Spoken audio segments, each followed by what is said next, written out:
The house that built the news inside the $899,000 legacy of the McCann-Jewell estate. The Walnut Street Inn stands at 900 East Walnut as one of the last intact markers of Springfield's railroad-era rise. Its story begins with Charles McCann. He arrived in Springfield in 1879 as the city was transforming into a rail-driven economic center. Wholesale trade, manufacturing, and logistics were expanding rapidly, and McCann moved directly into that growth through the Springfield Grocery Company and later the Springfield Wagon Company. He positioned himself at the center of the city's commercial engine. In 1894, the same year he assumed leadership of the Wagon Company, McCann built the house, a Queen Anne Victorian constructed during a downturn when labor and materials were inexpensive. He sourced high-quality lumber in bulk, employed skilled craftsmen at reduced cost, and incorporated the latest features available at the time.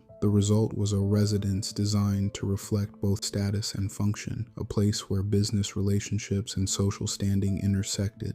In 1904, McCann sold the property. The buyer was W.A. Dennis. The agreement was made directly between the two men at the Springfield Club without brokers or listings. McCann later described it as the quickest sale he ever made. Dennis paid approximately $8,000 for the home, a figure that placed him among Springfield's wealthier class at the turn of the century. His ownership was brief. Within a month of the purchase, Dennis died, and the property passed to his wife before eventually transferring again.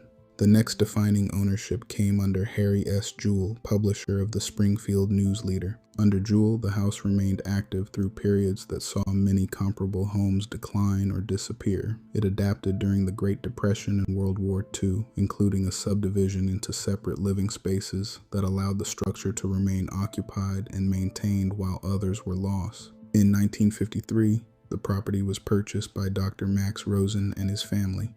For more than 3 decades, the house functioned as both a residence and a place of professional work. Dr. Rosen operated his medical practice from within the home, continuing its role as a site tied to the city's working leadership. During a period when parts of downtown Springfield experienced decline, the Rosen family maintained the property and preserved its structural integrity. In 1987, ownership shifted to the Brown family.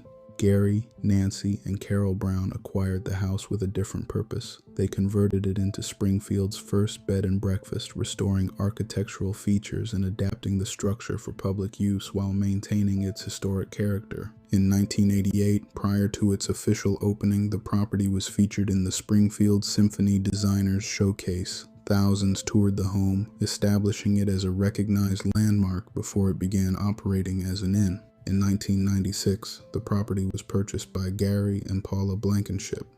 Their ownership lasted 25 years. They operated the Walnut Street Inn as a long-term, family-run business, maintaining the property and strengthening its position as a historic lodging destination. During this period, the inn gained recognition beyond the local market, while the structure itself continued to be preserved and updated within the constraints of its historic designation. In 2019, Gary Blankenship passed away, marking the end of that period of ownership. In 2021, the property was acquired by the Fawcett family. With a background in hospitality through their restaurant operations, the new ownership introduced updated systems, renovations, and modern guest amenities while maintaining the Victorian character of the property. The inn continues to operate as part of Springfield's hospitality and tourism economy. The location now sits along a corridor shaped by the expansion of downtown, the presence of Missouri State University, and the continued development of Route 66 tourism leading into its centennial. In 2026, the property is listed at $899,000. The structure built in 1894 remains in place. The iron Corinthian columns cast for the original construction still stand at the entrance. The house has passed through multiple ownerships, each tied to a different phase of Springfield's economic and social development. What stands at 900 East Walnut today reflects each of those periods without losing its original form.